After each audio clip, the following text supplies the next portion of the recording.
오늘 예배 자리에 나오신 여러분들을 환영하고 축복합니다. 한번 오른쪽, 왼쪽, 앞에, 뒤에 바라보시면서 인사할까요? 잘 오셨습니다. 사랑합니다.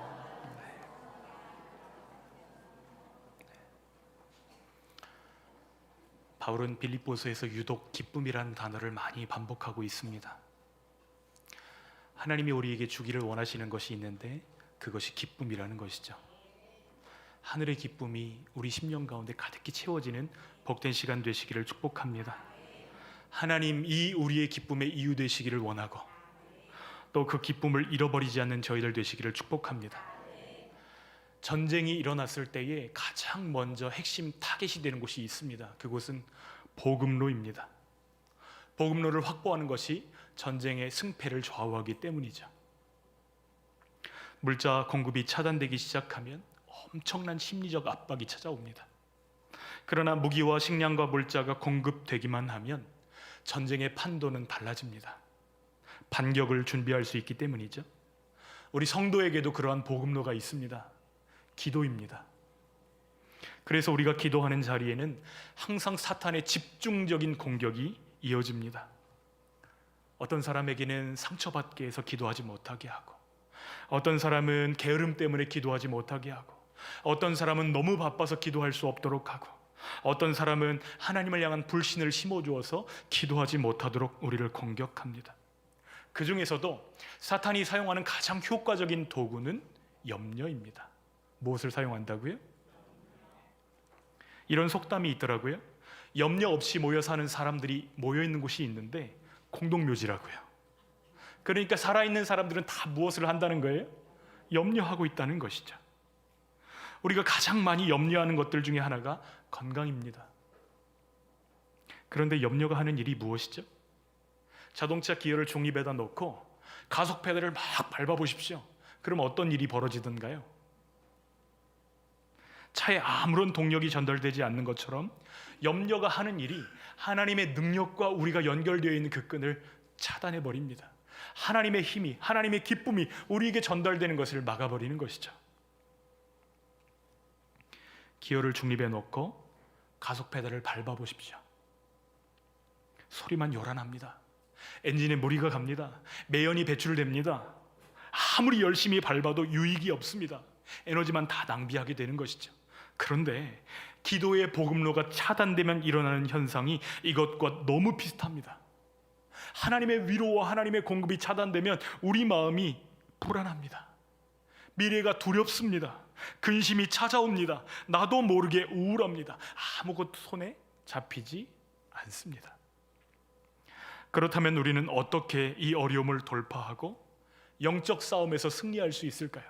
그 비밀이 빌립보서 4장에 기록되어져 있습니다. 보급로를 확보하라는 것이죠. 위로는 하나님과 보급로를 확보하고 옆으로는 형제들과 보급로를 확보하라고 우리에게 말씀하고 계십니다. 사도 바울은 먼저 옆으로 형제들과의 보급로를 확보하는 부분에 대해서 말씀하고 있습니다. 우리 2절 말씀 같이 읽겠습니다. 내가 유오디아를 권하고 순두개를 권하노니 주 안에서 같은 마음을 품으라. 여러분, 여기 두 사람이 등장하는데요, 유오디게와 순두개는 바울의 신실한 동역자들입니다. 그런데 무슨 영문인지 두 사람이 다툼으로 인해서 서로 쳐다보지도 않는 그런 사이가 되었습니다. 성경은 이 두 사람이 무엇 때문에 다투었는지를 기록하지 않고 있지만 대부분의 성경학자들이 공통적으로 말하는 것이 있습니다. 이 두 여인은 빌립보 교회의 지도자들이었다는 거예요. 오늘로 치면 빌립보 교회의 여전도 회장, 빌립보 교회의 권사회장, 이 두 사람이 치고받고 싸우는 것입니다. 그러나 이 두 사람의 이름은 지난 2000년 동안 갈등의 대명사로 기억되고 있습니다. 아니, 사람이 싸울 수도 있지, 왜 바울은 편지에 이 두 사람의 이름을 기록까지 해가지고 이 사람들을 창피하게 하는 것이죠? 교회의 머리는 그리스도이십니다. 그 몸이 우리들이죠. 그렇다고 한다면 화해하지 않는 공동체를 교회라고 말할 수 있을까요? 바울은 자신의 신앙 양심상 화해하지 않는 공동체는 교회일 수 없다는 것을 분명히 하는 것입니다. 여러분, 공동체 안의 지도자들이 서로 화해하지 않으면 성도들의 분위기가 어떻게 될까요? 그것은 공동체 구성원들의 기쁨을 빼앗는 일입니다. 가정에서 부부가 심하게 다투고 싸우고 언쟁하고 그러고 나면 자녀들이 벌써 고개가 떨궈집니다. 하하호호 웃지를 못하고 시무룩해지는 것이죠. 그런 상태가 회복되지 않는데 그 가정이 온전하다고 말할 수 있을까요? 사도 베드로도 동일한 원리를 가지고 우리에게 말씀합니다. 우리 베드로전서 3장 7절 같이 읽겠습니다. 남편들아 이와 같이 지식을 따라 너희 아내와 동거하고 그를 더 연약한 그릇이요 또 생명의 은혜를 함께 이어받을 자로 알아 귀히 여기라. 이는 너희 기도가 막히지 아니하게 하려 함이라. 아멘. 관계가 막히면 기도의 보급로가 막힌다. 이 사실을 기억하시기 바랍니다. 남편들아 이렇게 말씀하셨지만 사실은 아내들에게도 같을까요? 다를까요? 같은 것이죠. 서로 귀하게 여기고 사랑할 때, 옆으로 복음로가 확보될 때 하나님을 향한 기도의 통로가 뚫리게 되는 줄 믿습니다. 예수님이 이 땅에 오신 목적은 화평을 위해서입니다. 골로새서 1장 20절 말씀 같이 읽습니다. 그의 십자가의 피로 화평을 이루사 만물 곧 땅에 있는 것들이나 하늘에 있는 것들이 그로 말미암아 자기와 화목하게 되기를 기뻐하심이라. 화목을 위해서 오셨어요. 그것을 기뻐하신다고 말씀하십니다. 그러므로 예수님을 따라가고 예수님을 표대 삼는 우리의 가장 큰 삶의 목적도 화평이어야만 되는 것이죠. 화평 가운데서만 누릴 수 있는 하나님의 은혜가 있기 때문입니다. 리플러스 인간연구소의 소장으로 재직 중인 박재현 소장님의 강의를 듣다가 행복하지 못한 사람의 특징에 대한 강의가 마음에 남았습니다. 여러분 행복하시기를 축복합니다. 그런데 행복하지 못한 사람의 특징이 있다는 거예요. 가장 큰 특징이 무엇이냐면 해석의 왜곡성이 아주 높다는 것입니다. 어떤 사람이 와서 반갑습니다 하고 손을 잡고 인사를 해주는데 저 사람 뭐지? 실제로는 반갑지도 않으면서 왜 이렇게 손까지 잡고 호들갑이야? 왜 저러지? 뭘 시켜 먹으려고 저러지? 이렇게 단순하게 사람이 호의를 가지고 다가왔음에도 불구하고 해석을 복잡하고 이렇게 하는 사람들 여러분 앞에 서 있다고 한다면 그 사람과 친해지기가 쉬울까요? 어려울까요? 굉장히 어려운 것이죠. 이 더운 날씨에 어떤 성도님이 아이스 커피 한 잔을 여러분에게 사주셨다고 생각해 보세요. 얼마나 고마워요. 잘 먹을게요. 감사해요 하면 끝나는 거잖아요. 그런데 그가 커피를 가지고 와서 맛있게 먹으라고 하는데 이렇게 하는 거예요. 왜 사줬지? 아무 이유 없이 사줄 리가 없는데, 공짜는 없다고 그랬는데 이거 사주고 뭐 이용해 먹으려고 그러는 거지? 그러면 여러분 그 사람의 심령이 감사와 기쁨으로 나아가기가 얼마나 힘들어요. 그렇잖아요. 이런 왜곡된 신념들을 많이 가질수록 대화가 어려워지고 화목과 감사까지 나아가는 길이 너무 멀다는 것입니다. 그래서 그 사람이 불행할 수밖에 없다는 거예요. 사실 우리가 노력해도 화목하기 쉽지 않은 사람들이 있어요? 없어요? 있습니다. 우리의 한계치를 넘어서는 그런 사람들이 있거든요. 생각만 해도 열이 오릅니다. 그 사람과 눈이라도 마주치면 대번의 기쁨이 다 사라지는 것 같습니다. 그러나 그럼에도 불구하고 바울이 계속해서 화해하십시오, 화해하셔야 됩니다, 화목입니다 이렇게 말하는 이유가 무엇일까요? 그것이 우리 행복과 연결되어 있을 뿐 아니라 그의 이름과 우리 이름이 함께 생명책에 기록되었기 때문입니다. 어디에 기록되었다고요? 생명책, 그러니까 느낌이 너무 먼데 가족관계 증명서에 그의 이름과 우리 이름이 한 가족으로 등재되어 있다는 것입니다. 무슨 뜻이죠? 아버지가 같다는 거예요. 서로 무시하고 살다가 안 보면 그만인 그런 관계가 아니라 영원토록 함께 해야 되는, 이 땅에서뿐만 아니라 하늘에서도 함께 살아야 되는 그런 가족이라는 뜻입니다. 여러분, 이 말씀 앞에 반응하는 저희들 되기를 원합니다. 사랑하는 여러분, 오늘 화해하십시오. 오늘 화해할 수 있는 기회를 주신 것을 놓치지 않으시기를 축복합니다. 이것이 복음로를 확보하는 일이기 때문에 그래요. 우리 예수님은 말씀하십니다. 같이 읽어볼까요? 그러므로 예물을 제단에 드리려다가 거기서 내 형제에게 원망 들을 만한 일이 있는 것이 생각나거든 예물을 제단 앞에 두고 먼저 가서 형제와 화목하고 그 후에 와서 예물을 드리라. 하나님께 예물을 드리는 행동, 헌금하는 일, 지극히 종교적이고 거룩한 일이겠지요. 그런데 예수님께는 그 일보다 더 중요한 일이 있는데 형제들과 먼저 해야 된다. 무엇을요? 화목을요. 그리고 그 후에 와서 예물을 드리라고 말씀하십니다. 예수님께는 뭐가 더 중요하다는 거예요? 화목이 훨씬 더 중요하다는 것입니다. 여러분, 부모님께 거창한 일로 효도하려고 하지 마십시오. 형제 자매들 사이에 화목하시기를 부탁드립니다. 서로 화해하고 화목해 하는 것이 육신의 부모님께도 최고의 기쁨이기 때문입니다. 그런데 싸우지 말아야 된다는 거 누가 몰라요? 초등학생들도 다 알잖아요. 그런데 현실은 녹록하지가 않습니다. 형제간에도 싸우고 화해 않고 얼굴 보지 않는 사람들이 정말 많습니다. 그리스도의 피로 하나 되어서 하늘 가족을 이루게 해주셨는데 그 안에서도 다투고 싸우고 나눠지는 일들이 얼마나 많습니까? 형제님, 자매님, 세상에는 없는 참 귀한 말입니다. 그런데 서로 뜻이 다르고 서로 그 마음을 몰라주면 형제고 자매고 없는 거예요. 그래서 마음이 중요합니다. 2절에 바울은 화해의 전제 조건이 있는데 같은 마음을 품어야 된다고 말씀하고 있습니다. 마음이 같아지지 않으면 아무리 주변에서 도와주어도 화목할 수 있을까요? 없을까요? 저는 목사이기 때문에 화해의 조정자로 개입해야 되는 순간들이 있습니다. 어렵습니다. 제가 당사자들의 마음까지 어떻게 해줄 수는 없기 때문이죠. 화해하셔야 됩니다. 이쪽 손을 잡고 이쪽 손을 잡고 끌어다가 손을 잡게 하고 화해하게 하고 그렇게 할 수 있지만 마음이 하나 되지 않으면 그 관계가 오래 갈 수 있어요? 없어요? 김현선 작가의 화해라는 책에 이런 내용이 있습니다. 그러나 화해라는 것은 내 의지대로 될 수도 없고 강요한다고 해결되는 문제도 아니라는 것을 알아야 합니다. 내 의지의 약함도 아니고 내가 사랑이 부족해서 그런 것도 아니라는 것을 깨달았으면 좋겠습니다.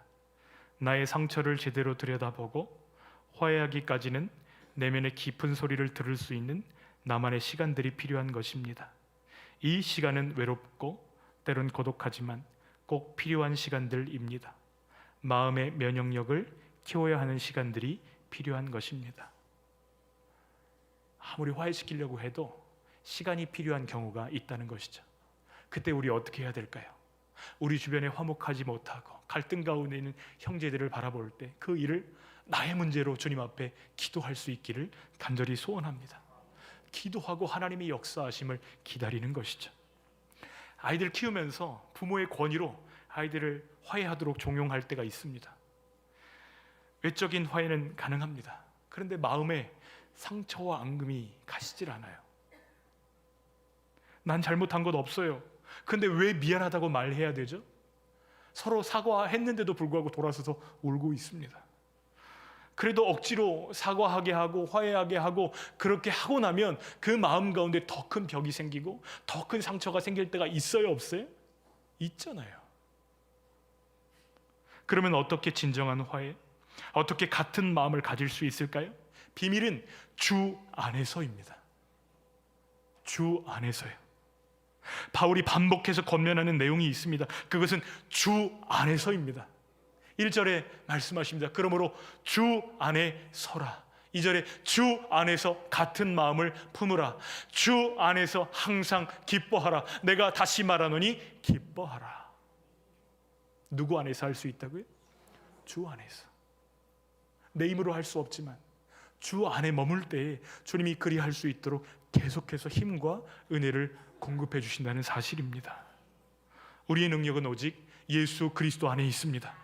그러므로 두 사람이 주님 안에 있을 때에 같은 마음을 품을 수 있고 진정한 화해로 나아갈 수 있다는 사실을 깊이 기억하는 저희들 되어지기를 원합니다. 다이렉트로 가면 안 될 때가 있어요. 그러나 주 앞으로 나아가면 만나지게 하시는 은혜가 있는 줄 믿습니다. 진정한 화해의 가능성이 생기는 것이죠. 내 생각, 내 기준, 자기 안에 갇혀 있는데 어떻게 화해될 수 있겠어요? 기준이 서로 다르고 서로 자기가 옳다고 주장하는데 어떻게 마음이 같아질 수 있겠어요? 그러나 우리가 주님 안에 있을 때, 주님을 우리의 기준으로 삼을 때, 죄와 허물로 망가진 나, 하나님을 떠난 나, 하나님과 화해할 수 없는 나를 위해서 십자가의 죽으심으로 화목케 하신 주님을 기억할 때 진정한 화해의 가능성이 열려지는 것입니다. 그런데 너무 많이 생각하면 그 기회를 잃어버릴 수도 있어요. 그 생각이 염려가 되어서 우리를 묶기 때문입니다. 그래서 바울은 이야기합니다. 위로 하나님과의 복음로를 확보해야 된다고요. 6절, 7절 말씀 같이 읽겠습니다. 아무것도 염려하지 말고 다 모든 일에 기도와 간구로 너희 구할 것을 감사함으로 하나님께 아뢰라. 그리하면 모든 지각에 뛰어난 하나님의 평강이 그리스도 예수 안에서 너희 마음과 생각을 지키시리라. 아멘. 여러분, 염려가 무엇이죠? 염려를 한자로 보니까 생각할 염, 생각할 여더라고요. 생각이 많아지는 것이 염려입니다. 염려가 찾아올 때에 생각의 방향을 살짝 틀어주는 것이 굉장히 중요한데, 우리에게서 하나님께로 시선을 조금만 돌려도 주님이 우리 마음을 만지시기 시작하실 것입니다. 염려가 나를 책임지는 거 아니거든요. 하나님이 책임지십니다. 하나님이 붙드십니다. 하나님이 평강을 주십니다. 여러분, 왕의 살해 위협 가운데서 도망치는 인생을 살아야 했던 한 사람이 있습니다. 누구죠? 다윗입니다. 수많은 배신과 수많은 아픔 속에서 살았던 다윗, 그렇게 많은 염려거리를 가지고 있으면서도 그가 시편 23편을 하나님께 올려드립니다. 우리 함께 내가 다윗이 된 것처럼 선포하면서 한번 같이 읽어볼까요? 시작. 여호와는 나의 목자시니 내게 부족함이 없으리로다.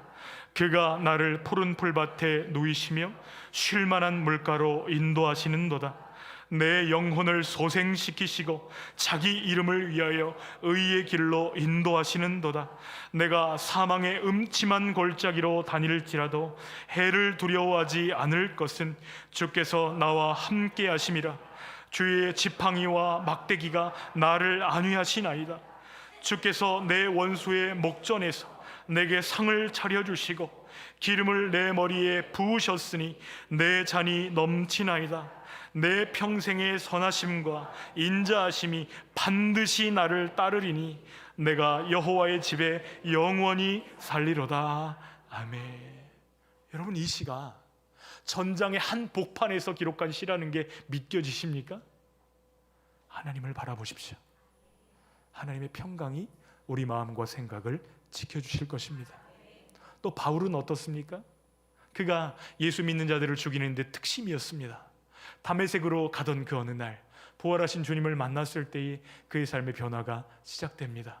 그런데 그 변화로 인해서 그는 이쪽에서도 미움받고 이쪽에서도 오해받고 이쪽에서도 공격받고 이쪽에서도 배신당해야 되는 그 염려거리 인생을 살 수밖에 없었습니다. 그런데 그가 로마서 8장에 고백하는 그 믿음의 내용은 무엇이죠? 우리 한번 내가 마치 바울인 양, 내가 바울이 된 것처럼 이 말씀을 함께 고백해 보았으면 좋겠습니다. 누가 우리를 그리스도의 사랑에서 끊으리요? 환난이나 건고나 박해나 기근이나 적신이나 위험이나 칼이랴. 기록된 바 우리가 종일 주를 위하여 죽임을 당하게 되며 도살당할 양같이 여김을 받았나이다 함과 같으니라. 그러나 이 모든 일에 우리를 사랑하시는 이로 말미암아 우리가 넉넉히 이기느니라. 내가 확신하노니 사망이나 생명이나 천사들이나 권세자들이나 현재일이나 장래일이나 능력이나 높음이나 깊음이나 다른 어떤 피조물이라도 우리를 우리 주 그리스도 예수 안에 있는 하나님의 사랑에서 끊을 수 없으리라. 아멘. 여러분, 사도 바울은 이 로마서의 고백뿐만 아니라 지금 로마 감옥에 갇혀 있음에도 불구하고 로마에서 그 빌립보 성도들을 생각하면서 하나님, 저들에게 기쁨을 주십시오. 저들에게 참 기쁨을 주십시오. 참 평안을 주십시오. 그 편지를 쓰고 있는 것입니다. 다윗과 바울을 통해 주님이 우리에게 보이시는 본이 있습니다. 우리의 생각을 하나님께로 향할 때 하나님이 놀라운 평안을 부어주신다는 것입니다. 그러나 사탄이 우리를 무너뜨리는 방식이 있습니다. 우리 마음을 염려로 채우고 혹시로 채우는 것입니다. 혹시 아니고요, 혹시입니다. 좀 웃으시라고, 너무 심각해가지고. 혹시로 채우는 거예요. 하나님이 우리를 붙드시고 하나님이 우리를 인도하시고 우리의 생각과 마음을 지키시겠다고 하셨는데 혹시 사고 난 거 아니야? 혹시 실직 당하는 거 아니야? 혹시 암 걸린 거 아니야? 혹시 유괴 당하는 거 아니야? 혹시 날 버린 건 아닐까? 이러한 염려들이 우리 마음 가운데서 솟아오를 때에 기도로 그것을 눌러버리시기를 부탁드립니다. 어떻게 해야 되죠? 먼저 감사하는 것입니다. 모든 일에 감사함으로 하나님께 나아가십시오. 우리 하나님은 좋으신 하나님이십니다. 내가 나를 사랑하는 것보다 나를 더 많이 사랑하시는 분이 우리 주님이신 것을 믿으시기 바랍니다. 이만하니 감사합니다. 이것도 감사합니다. 그럼에도 감사합니다. 그럼에도 불구하고 감사합니다. 인자와 자비가 영원하신 주님을 바라볼 때에 우리 마음속에 있는 염려와 미움이, 그리고 우리 몸을 붙들고 있는 염증과 암세포가 녹아내리게 하시기를 주님의 이름으로 축복합니다. 사실 우리에게는 기도가 잘 되는 날도 있고 안 되는 날도 있는 것처럼 느껴집니다. 그런데요, 우리 기도에는 반드시 그리고 언제나 응답이 있다는 사실을 기억하십시오. 주님이 약속하셨거든요. 6절 7절 말씀 한 번만 더 읽겠습니다. 시작. 아무것도 염려하지 말고 다만 모든 일에 기도와 간구로 너희 구할 것을 감사함으로 하나님께 아뢰라. 그리하면 모든 지각에 뛰어난 하나님의 평강이 그리스도 예수 안에서 너희 마음과 생각을 지키시리라. 아멘. 우리가 기도가 잘 안 된다고 느끼는 이유가 무엇이죠? 우리가 먼저 기도의 줄을 놓고 있기 때문입니다. 기도가 안 되면 기도가 될 때까지 기도하시고, 기도를 시작하셨다면 주님의 응답을 경험할 때까지 기도하는 저와 여러분 되시기를 축복합니다. 포기하지 마세요. 왜요?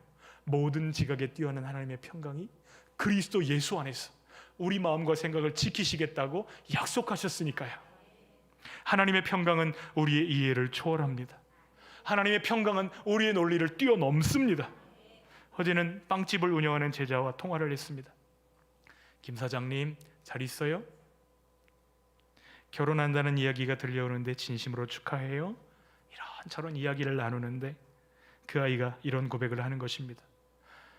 목사님, 하나님의 임재와 하나님의 도우심을 경험하는데 자영업보다 좋은 게 없는 것 같아요. 그 말이 무슨 뜻이죠? 손님이 안 들어오면 뭐 할까요? 기도하고 찬양하는 거예요. 손님이 들어오면 하나님이 보내주셨구나 인정하고 주님 대하듯이 환대하는 것입니다. 여러분, 그 가게 잘 될까요? 안 될까요? 너무 잘 돼요. 너무 잘 됩니다. 새로운 메뉴들이 쏟아져 나오고 그거 기다리느라고 사람들이 계속 예약하고, 근데 그거보다 더 기쁜 것이 이 일을 하면서 하나님이 이 사업장의 진짜 사장임을 알게 되었다는 것입니다. 여러분, 우리 영혼이 평안을 누리는 순간이 언제입니까? 주님 안에 있을 때입니다. 다니엘을 사자굴 속에서도 지키셨던 하나님이 저와 여러분의 하나님이신 줄 믿습니다. 우리 영혼을 평강의 평강으로 지키시는 하나님이 나와 함께 하심을 선포하는 저희들 되시기를 축복합니다. 성령님이 계십니다. 우리를 떠나지 아니하세요. 주님께 맡긴 것들마다 하늘의 평강으로 바꿔주실 것입니다. 위로는 하나님과의 복음로를 확보하시고, 옆으로는 형제들과의 복음로를 확보하셔서 주님과 함께 날아오르며 믿음의 싸움에 승리하시는 저와 여러분 되시기를 주님의 이름으로 축원합니다.